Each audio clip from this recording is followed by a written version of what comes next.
I am naturally very, very skeptical of the sort of thing you're going to be hearing on today's podcast.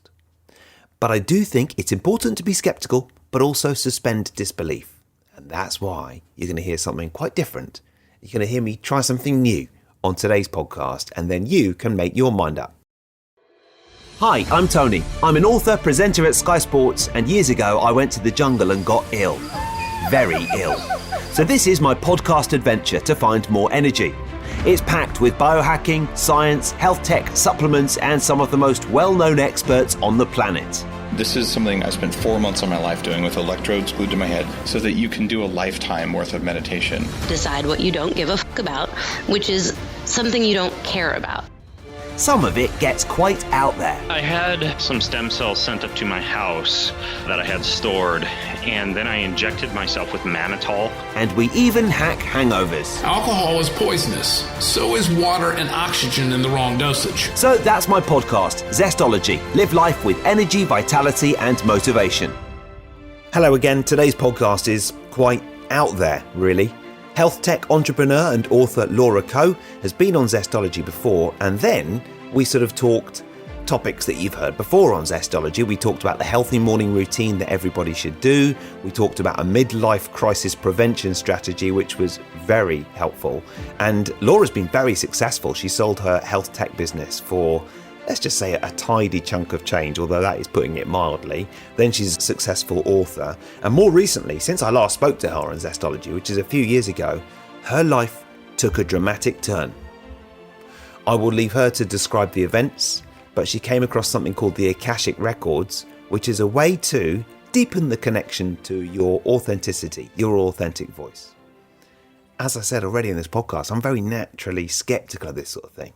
You know, I think it's important to be skeptical of, especially in this world, in the health world, not everything works and not everything is going to be good for you. And therefore, you have to sort of, in the health and wellness and personal improvement world, make your own mind up. So as she told me about it, as we recorded, I put her on the spot and I was like, all right, can you show me how it works now? Can you do an Akashic Records reading for me now? And I think you're going to enjoy the results. Just to let you know that there are bits of this recording when there was silence, quite long periods of silence, and I've edited those bits down. So those silent bits were longer, but you don't need to listen to those bits. They were sort of about 30 seconds sometimes. As I say, I think it's important to be skeptical, but also suspend disbelief and try new things, otherwise you'll never know. And Laura has had these 2 very successful careers. But let me know what you think of her new calling.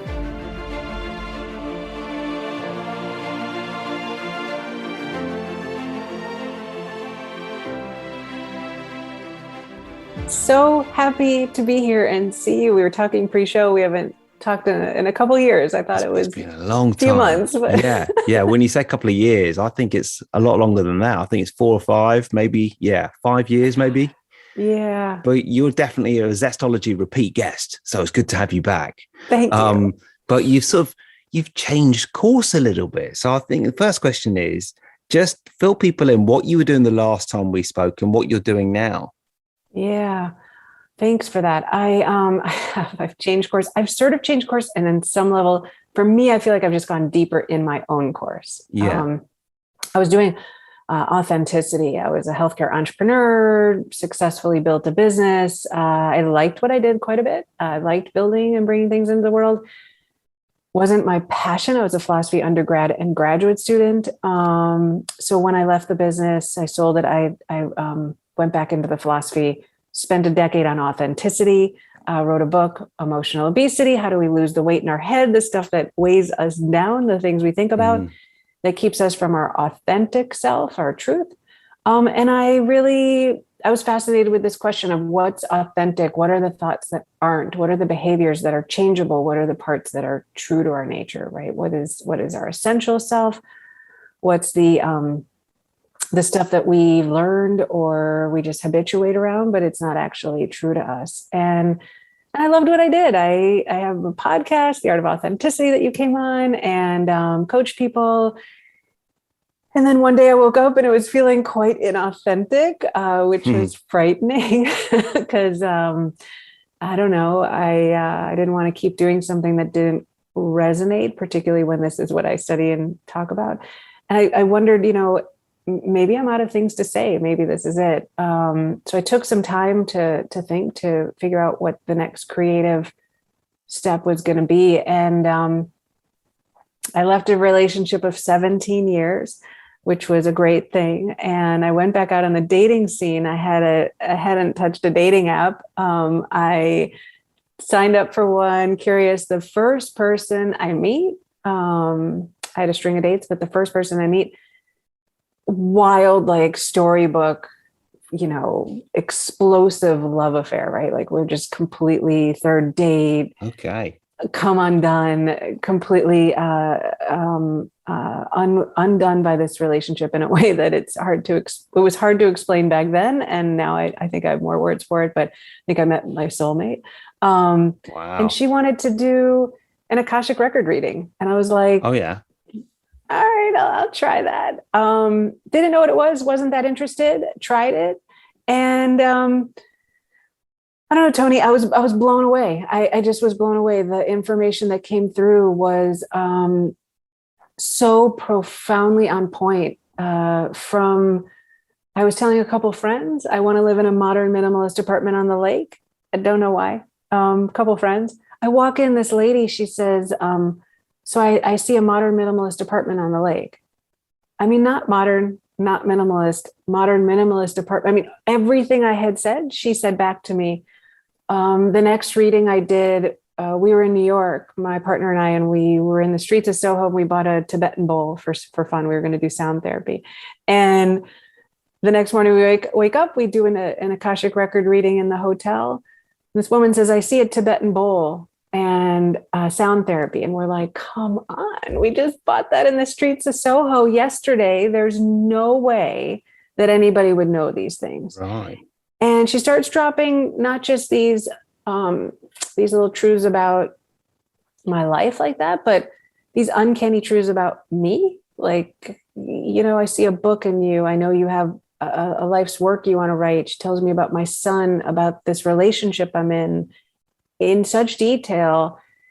And all I can say is it spoke to my core, right? When you hear information and you say, that's so true for me, right? You read a line in a book and you say, oh my God, that's what I've been looking for. Or you see a coach and they say something that unlocks something in you and you go, oh, I got it. It was like an hour of these soul truths about me from a stranger. Now I just want to interrupt for a second here, because I know you as being someone who has a healthy skepticism, and so do I. And it does sound a little bit like going to a fortune teller. No, I know. I'm not just a healthy skeptic. I'm very healthy skeptic. I mean, I like sort of believe a little in something, but yeah, it blew away my dad's a famous physician. I ran a healthcare company. Like I was brought up pretty agnostic atheist most of my life. But how do you explain away these situations? And they kept happening. So yes, I'm a healthy skeptic. I hired another Akashic record reader across the country. And I was like, my name is Laura. Thoughts? Like, I just literally was like, I'm going to compare different people. I did so many things to challenge these truths that were being dropped. And no matter what I did, they just kept coming true, right? They were, details they're impossible to know about me and my, like I said, like a Tibetan bowl in Soho. How do you know that? Right. Mm-hmm. And it kept going like that over and over and over until, it did take me 6 months, 9 months of endlessly testing the system to start saying, okay, maybe there's something here. In one of the readings, though, it said, I should learn how to learn Akashic records. And I don't think of myself as a mystic. I didn't think this was in my future, but everything had been so accurate that I just decided to give it a shot. And my whole next body of work started coming out of this space, which is story number 2 for this. But yeah, that's what I've been up to. And and I hear you. I don't know, Tony. It's hard to get my mind around it even to this day. But people call me from all over the country, and just like I had done to me, they just tell me their name, and I know about their mother, their father, traumas they've had, why they're struggling, the emotional states that are hard for them, all the way through to this guy. I knew that he only wanted a tomato garden in his backyard. He just wanted tomatoes, nothing else, just tomatoes. Wow, what a story. Yeah, because that's the other bit you briefly mentioned there that we sort of did cover before, which is that this is the second time that you've changed course, really, isn't it? Because originally you led much more of a corporate life.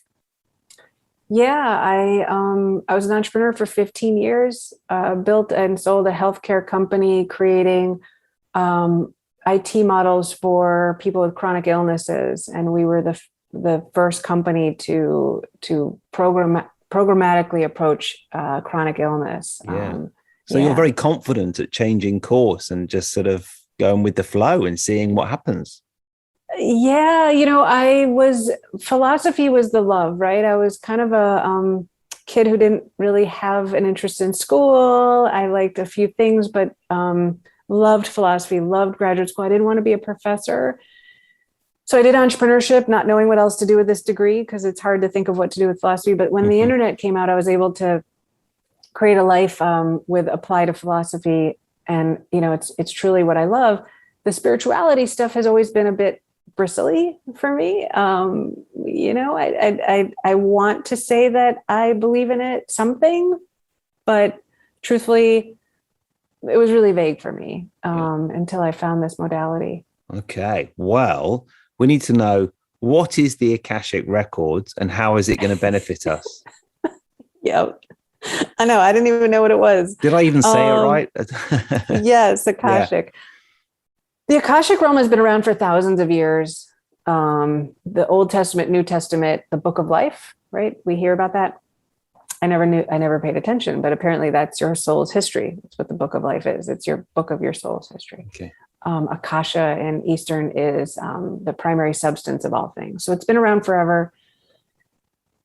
I don't know, man. There's no science to it, so it's hard to tell you exactly what it is. So here's my best shot at it. There's an energetic field that we're all tapped into. So Tony, how many times in your life have you walked around and said, oh, it just came to me?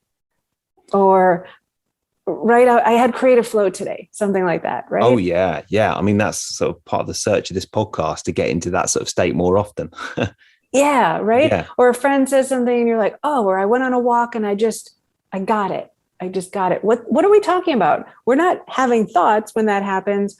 We just have a sudden realization. Yeah. Or we go into creative flow. What does that mean? It means I'm not thinking. I'm just flowing, right? Something's like almost becoming fluid and timeless, right? So my explanation of the Akashic field is we're already in it, right? That is the Akashic Records. Like that's the knowing, the intuition, the authentic part of you, the part of you that says, I don't know why, I know I need to move. I know I need to change jobs. I know it's time to get married. I know it's time to leave. I know it's time to have a child. We have an intuitive knowing that is outside of logic, right? We do use our brains to think, but there's I just went for a walk, or I just slept on it and I knew. Yeah. Sort of very right brain, if you were to talk about it in that concept, a right brain trust of intuition.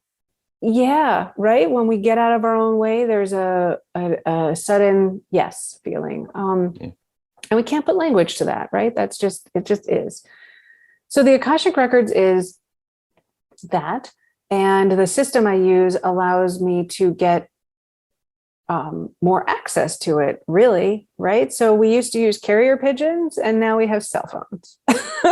If you went back 100 years and you said, shh, don't tell anybody. But if you dial in these little black boxes, it's going to go all the way across the country. And in real time, our voices are going to travel. Yeah. People would think you're crazy, right? So I say these sentences. When I say them, I put in somebody's name, just like you put your cell phone, you put the number. I say somebody's name. It opens up your energetic field. Quantum physics, it does explain it to some degree. And in that, when I do that, I have an uncanny understanding of your that intuitive part of you, right? I can put tons of words to what you already know to be true about yourself. Wow. Yeah. Just interrupting this let's face it, incredible podcast for one moment, to tell you about my podcast partners who are Inside Tracker. If you want to optimize and biohack and be at your best, this is the company and the site you should check out. I've talked so much about tracking in the past, and I've been doing tracking for years and not really knowing what was going on or what I was doing. And now Inside Tracker helps you. It sort of personalizes all your data to come up with a performance system that analyzes your blood, your DNA, your lifestyle, your fitness tracker as well. And I think they're going to be adding new fitness trackers soon to help you optimize your body and reach your health and wellness goals. I think this is something that is sort of growing on me, actually, the more I sort of find out the different things that it can do. There's loads of nutrition stuff in there as well, which is great. I did blood testing at home, and one of my blood markers came out outside range, it's got to be said, and they've helped me make some detailed changes, which is very helpful. And I think the other thing that's good about Inside Tracker is that it doesn't necessarily have to replace the sort of tracking that you're already doing. It can work alongside it. You can upload your DNA testing, for example, or you can use Dailyo every evening alongside Inside Tracker or instead of.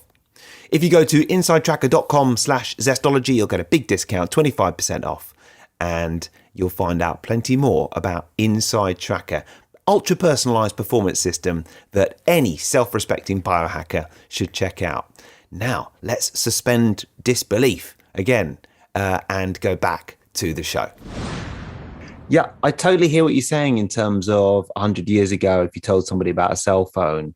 And I think, one of the things I'm fascinated by in this podcast is the fact that there's so much about energy that we don't understand, unseen energy fields, and how one person's energy affects another, and how group energies work, and how our individual energy fields correspond to one another's. And so I'm sort of on board with that. It still sounds completely bonkers, but I'm willing to suspend disbelief and learn more. It's great. Yeah, like we say, when somebody walked in a room, their energy felt a certain way. Like, what are we talking about? That makes zero sense, right? Yeah. Or this room feels a certain way. Like this house feels. We are talking about the energy. Quantum physics says that the energy fields are actually 6 feet around us now, and you can spin a particle on one side of the country, and it'll spin on the other if you've done quantum, particle coupling. Wow, really? Yeah, it's called coupling. So you couple particles, and then you can place them thousands of miles apart from each other. You spin one, the other spins in the same second. That is, how do you couple a particle? I don't know. That's a science thing. That's amazing. Okay. And I mean, look, I may be biased, but this podcast is about energy. And I do feel in 50 years, it's going to be a lot that we understand that we don't understand now. It might be one of the areas that we have the most learning over the next 50 years. That's how I feel. And again, I just want to say, I mean, this didn't come to me quickly. I've trained 200 people on how to access the Akashic Records. I could train you in an hour. Every person's done it, every single person. And I trained a men's group of 40 dudes who are like accountants and lawyers and bankers, investment bankers. And they're like, no way, there's zero possibility, zero. Every single one of them did it. And they didn't just do it. They were like moved to tears because they would experience this, this energy in a way that taught them about themselves. So to me, that was the most exciting moment when all these guys were able to get this done. So I need to invite you to my next steak night with the lads. And totally. Yeah. How exciting. So you sort of got involved with it. It was your partner, your new partner, who first introduced you to it. And then you sort of trained how to do it yourself. Is that right? Yeah. She had always wanted to do it and decided, it would be a fun thing for us to try. I love trying, acupuncture, whatever. I like trying things. So we just thought we'd do it on a whim. And can you do it with me? Right now? Yeah. It's not like a light switch that I turn on and off. Oh yeah. I mean, Yeah. I could if you want to. I mean, we'd No, I have mean, to. because would it be sort of revealing deep and dark secrets that I shouldn't do in public, or? No. I mean, I could definitely do it for you. I read these sentences, and then you ask a question, and I could give you an answer, and you could see if it was truthful to you. It's not deep and dark. I mean, the thing that's so cool is there's no judgment, there's no right or wrong, and there's no time to things. So I went in my first reading and I was like, oh, you have the second book in you. And I was like, how does she know that about me? I don't tell anybody about this book that I've always wanted to write. And she's like, you're putting all this pressure on yourself, right? You don't have to do it in this lifetime. And I was like, this lifetime? Like, what is she talking about? Right. Like, right. Wow. I didn't necessarily believe in that either. But yeah, I mean, it takes a couple minutes. If you want to open up your records, I can. Yeah, I want to open up my records. So do I need to think of something that I want the answer to? Yeah, I mean, you could say something like, I want to, yes. I mean, you come in with a question, something in your life that you feel stuck or want more clarity on, or you, looking for your purpose. It can be practical. It's about lessons, though, healing, and what benefits you. It's not so much like what's the lotto tomorrow. That's what should I eat for dinner tonight? Right. This lady asked me once, should I buy a new house? And I was like, weird question. So I said, well, I don't know if it's so much about you buying a house, but I think your husband's an alcoholic. And I think you're wondering whether or not you want to stay with your husband. And she's like, how do you know that? And I was like, I don't know how I know. And I said, when you're with your alcoholic husband, you kind of don't feel so good inside it. You feel kind of mushied. So maybe not being with him helps you feel stronger. And you know, I went through a lot more details than that, but it's like that, right? So you can. Well, I'm hoping you're not going to tell me I've got an alcoholic wife, because as far as I can tell, she doesn't drink very much. But great. Well, I mean, look, if you're happy to, then let's do it. Let's try it out. Yeah. All right. Yeah. So what do we do? I will just open up this. It's called The Key, and I read these sentences. Like I said, it's the cell phone for your soul. Good. And it opens up this energetic field. Tony, what's your full legal name? Do you have a middle name? Yes, it's Anthony Edward Harrison Wrighton, which is probably something that most Zestology listeners don't know. All right. So I'm going to say these sentences. It just takes me about 1 minute. Yeah. While I say one of them silently in my head as well. So if I'm quiet for 1 second, that's what I'm doing. Okay. And then you can ask me a question. Okay, great. Tell me that whole name again. Anthony Edward Harrison Wrighton. And Anthony, not Anthony. Anthony. Yeah. I'll only say Tony when I'm saying it out loud, because we use the name you go by, but in my head in the silence, I use the full name. Okay, right? Cool. Ready? Yeah. Here we go. Yeah. And so we open ourselves to the light. And with this light, we open ourselves to our soul's purpose. And with this light, we open ourselves to be guided towards our highest good and the highest good of those we love. So Tony is given the truth to best serve him on his healing journey, into the love and acceptance that is most beneficial for him in this moment.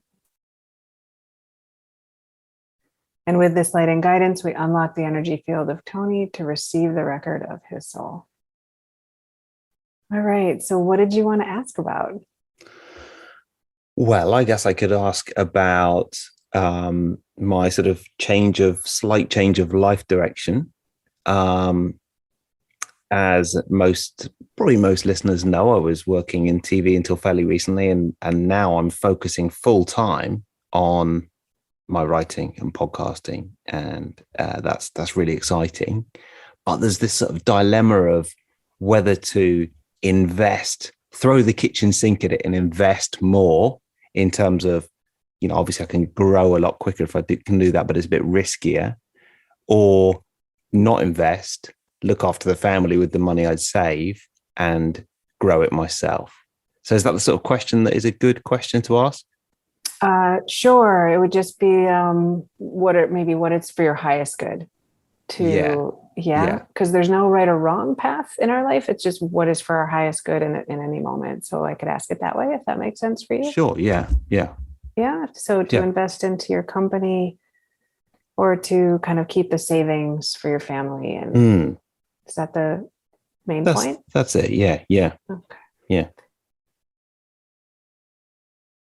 So my process just takes me about 5-10 seconds to ground the question, and I'll share what I can. Don't worry. I think that's going to be excellent podcast silence. Everyone's.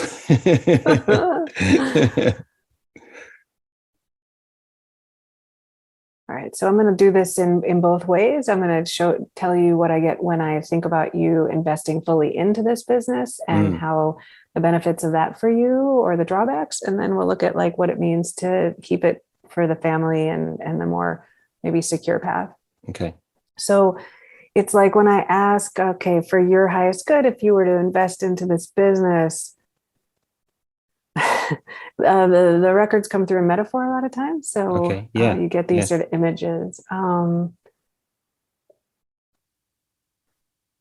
There's a certain amount of fear that comes with this, right? So it feels like you have this satchel of money and it's like in a big bag and it's like I'm taking a bicycle. It's the weirdest image. And I'm driving it off the side of a cliff, right? Yeah. And it's like, oh my God, right? Like, what am I doing? I'm almost like, I don't know why. I'm going to check why you're on a bicycle and not in a car. Most things in these images are intentional. So, yeah. But you're on this bike and you are going off the side of the cliff, and I see you looking back at your family, your wife in particular, and it's like there's a lot of anxiety, fear, feelings like selfish, doing the wrong thing. How could I really be doing this? And it feels like cliff diving, right? It feels like, oh my God, I'm going to go off the side of this cliff. Maybe hit the side of the cliff on my way. A cliff doesn't sound very good, Laura. I know. So, but it's interesting when you do this,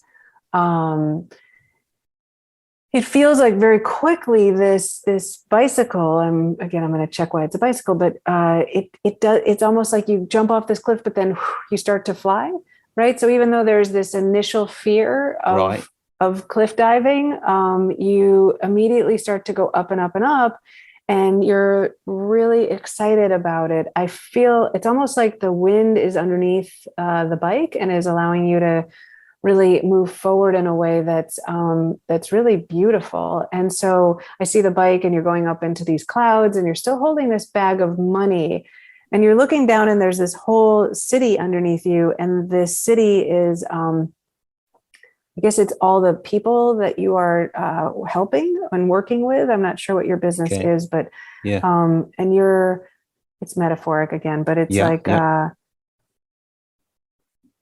it feels like then each one of these the money in the satchel of these silver dollars, and each dollar that you're investing into this,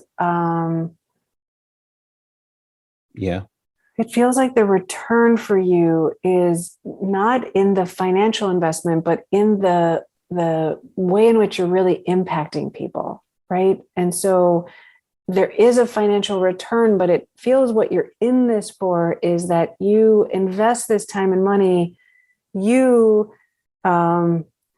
energetically, right? I see you going up and up and up into the clouds, meaning you're feeling freer and more alive and happier because you're helping other people and you're having experiences that are like really meaningful with people. It feels like the outcome of all of your efforts are really tied to this sense of like, I belong somewhere. I'm doing something that I care about, that it's like really meaningful to me, but I feel like I'm really of value. I feel like I'm doing something of value. There's an irony to this money being spent. I'm spending it because like you're getting the money though back because you feel this value in what you're doing. And so it's an intrinsic value to yourself. The money is coming back, its value, but it's mostly like I'm doing something of value, in the world. So I'm going to just pause there. Does this resonate for you? Yeah, it does. I mean, I'd like it to make money as well. Yes. But no, it does. Yeah, absolutely. Yeah. Why are you on a bicycle? Do you like biking? Is it just like, are you a biker? I like it, but I'm not sort of a huge biking enthusiast, really. I don't own a bike. Okay, let me just check then what this is. Why is he on a bicycle, not on a car? It's a sort of odd thing to just stop you on a bike. So typically that means something.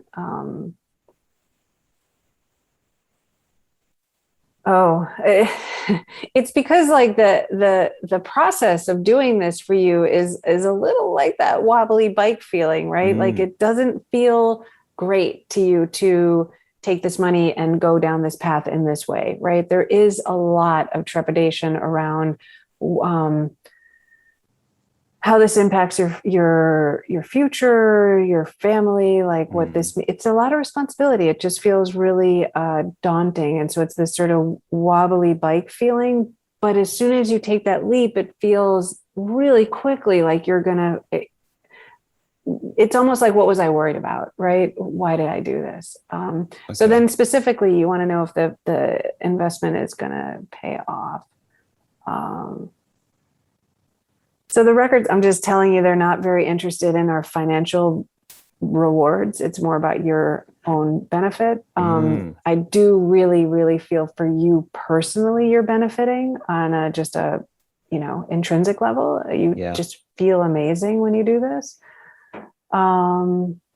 As far as the financial successes, it feels like it comes slowly. It's not like this windfall. It feels like you're working hard for a period of time, and then you kind of get to this place where everything starts to click. I don't even know what your business is, but everything starts to click, and then it's like rinse, repeat feelings, right? Yeah. Right. You can just kind of knock it out. Yeah, I mean, it's creating books, audiobooks and podcasts. And then as well as my own books and podcasts, my company brings out sort of health guides and wellness guides. So it's sort of having the money to invest in, full-time writers, experts, and then more freelancers. So that would make sense. You got to invest. And I've always had a sort of regular TV job, and now I've sort of decided, I'm not going to do that anymore. I'm going to do this, which means expanding. So yeah, it is a bit of a wobbly bike feeling. So yeah, thank you. That's cool. And the content is what I feel like you're, again, like the real value comes from this content that you're putting out, right? It's like a really meaningful experience for you to the podcast, the writings, the things that you're doing. It feels like you're picking and curating that, and you're really excited about what that does for the world. And I don't know, I just feel like you get a lot back, like people's comments or experiences that are so positive that really nourishes you deeply. Do you feel like that's a part of why you're in this? Oh yeah, definitely. Yeah. Okay. Yeah. So do you want to look at what it would be like if you play it safe? I would very much like to look at that. Yeah, thank you. Yeah. Okay. I can't believe we're doing an Akashic record reading on the fly. This is it's so great. Fun. Yeah.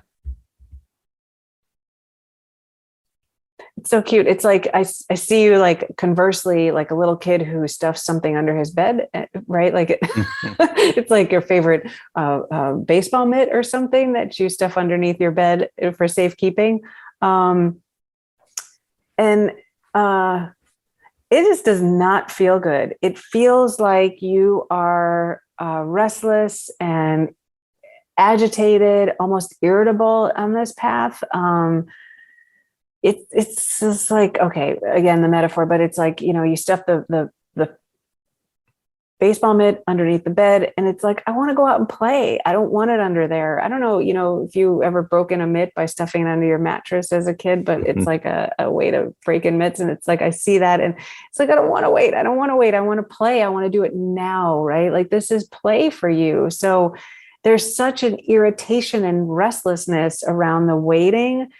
And I do feel there's like, because you're doing it for your family in your mind, right? There's also a bit of resentment that may come with that, because it's not what you want. I don't feel that's what you want at all. And so you're sitting there and you're like, oh, you're watching the seasons go by. It's like, it's like the baseball season is supposed to hit. Yeah. And I miss the season. Like, what am I doing? I'm on the bench, right? Feelings. This isn't what I want. And so, while it may feel like a practical solution for you, on a personal level, I just don't, I feel a restlessness and agitation, because it feels like you know what you want and you're ready to go and you can almost see it in your mind. And so waiting doesn't seem to have much value for you. Does that resonate? Yeah. Wow. That you've illustrated it a lot better by doing this reading than us just talking about it. That's great. And of course, yeah, I mean, it's no, and I think in terms of the metaphor, that's very helpful, isn't it? It's very helpful to make decisions for the person listening to the reading as well as the person doing it. Metaphors are wonderful. Yeah, it's the Akashic realm comes through in metaphor, which really helps.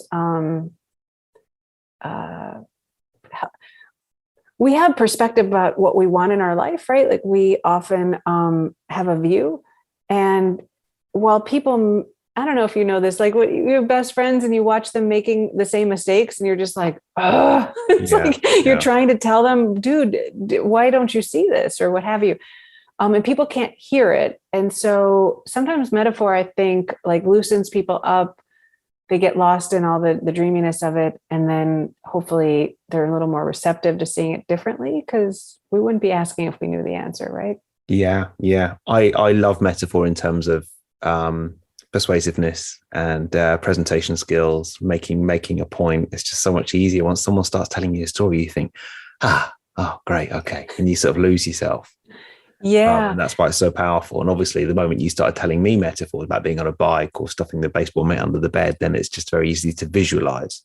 Mm-hmm. Yeah. And then the through line of, I mean, and normally, if I was doing a reading for you, we would take a full hour, right? And this would be a little more relaxed. And the metaphors go on. It's very relaxed. No, it's great. Honestly, thank you so much for doing, because I put you on the spot a bit there. That's all right. And it's just so much fun. Yeah. And it's funny because me and my wife have just been talking about this today. So it was a good topic, I think. Good. Yeah. And the question is, like, whether it resonates for you, gives you any more clarity than you already had. Right. And this is what I find valuable for me, at least, is I seem to get a lot of clarity and truth out of it for moving various things in my life forward. Yeah. When you said, what is a topic you'd like to ask me about, there's plenty of quite private topics that came into my head, and I'm quite glad I didn't do that. We'll do that another time when it isn't on a podcast. Right.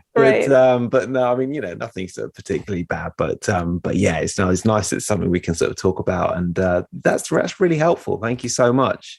I'm definitely going to be doing plenty of Googling myself on the Akashic Records. And you've got not one, but 3 books coming out. Am I right?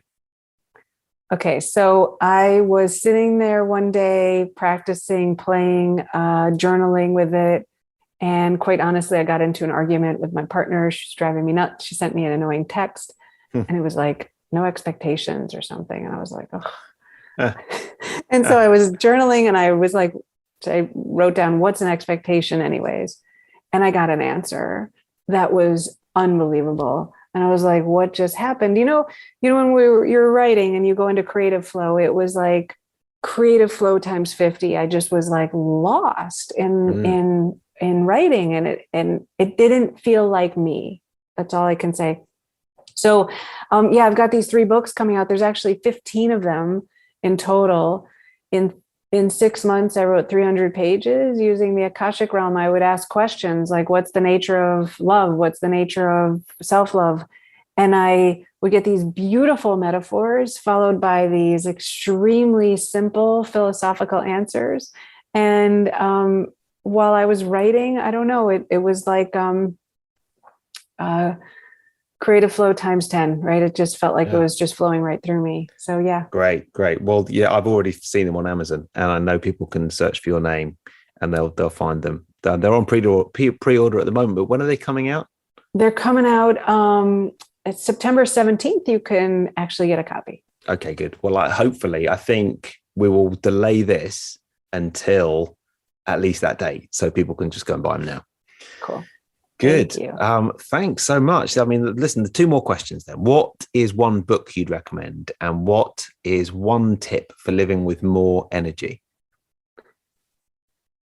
Yeah, the one book I would recommend, this is so hard, but I am a massive fan of the Four Agreements. I looked into them before. Yeah, very into the Four Agreements. Yeah, by Ruiz, Ruiz. They're so simple, but that's what's cool about them. They're so simple that like you almost breeze through it and think, whatever. Don't take things personally. It's one of the chapters. It's one of the agreements. I'm like, yeah, okay, I won't take things, but really try it, right? Like I challenged myself to do each of the agreements for a week.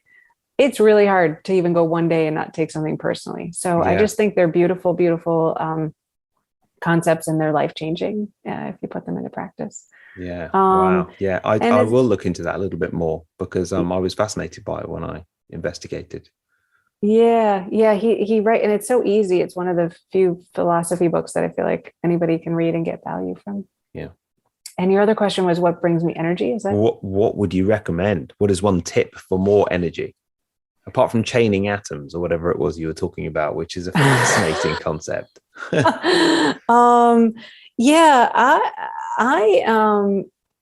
I really am a massive fan of meditation or yoga, one or the other. I sort of think of them interchangeably, but when I am feeling tired, ironically, I'm going to go with yoga. If I do a little yoga practice, I feel so much more energized just by moving my body around a little bit. The system's been around 2,000 years. I don't know why it works so well, but it just really frees up whatever's stuck in my body. I feel like when I'm tired, it's because I'm getting tight and right. Like of course, if you've slept and eaten reasonably well, I feel like just moving my body in those ways really helps me. Yeah. Well, I agree with that one. And my wife is a yoga teacher as well. So that is an excellent recommendation. Yeah. Brilliant. Well, Laura, so nice to talk to you again after so long. Obviously the books are available on Amazon. Where can are you still doing the Art of Authenticity stuff, or have you still got the website? Yeah, I'm doing the Art of Authenticity. I'm at lauracoe.com. And then I've got something new coming out called the Little Soul School. And it's a little school for your soul, like things. And, what I mean by that isn't so metaphysical. It's just, I'm interested in authenticity. What more can we do to work with feeling happier, feeling freer, feeling good about ourselves and our own bodies? So that's going to be coming out too. Okay, fantastic. Well, it's lovely to talk. Congratulations on your new path. And I will very much look forward to reading the books as well when they come out. Thank you, Tony. And thanks for having me again. And I love the impromptu Akashic record read. Yeah. Well, I'm going to let you know what happens. Yeah. Let me know. But I have a feeling you've helped cement the right course in my mind. Oh, that's awesome. Yeah. I love that. Laura, thanks so much. Thank you.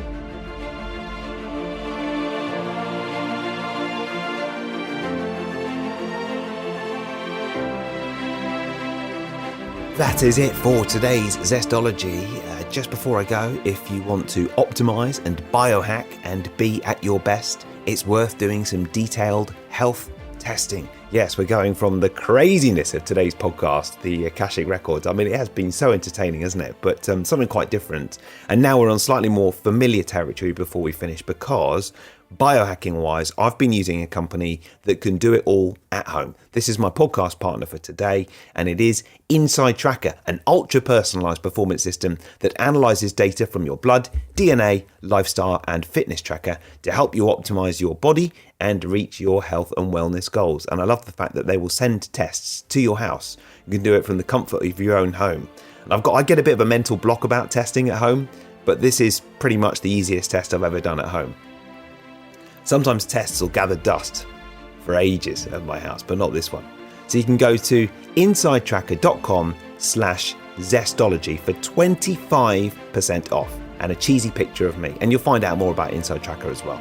So it's insidetracker.com/Zestology. Thanks for listening.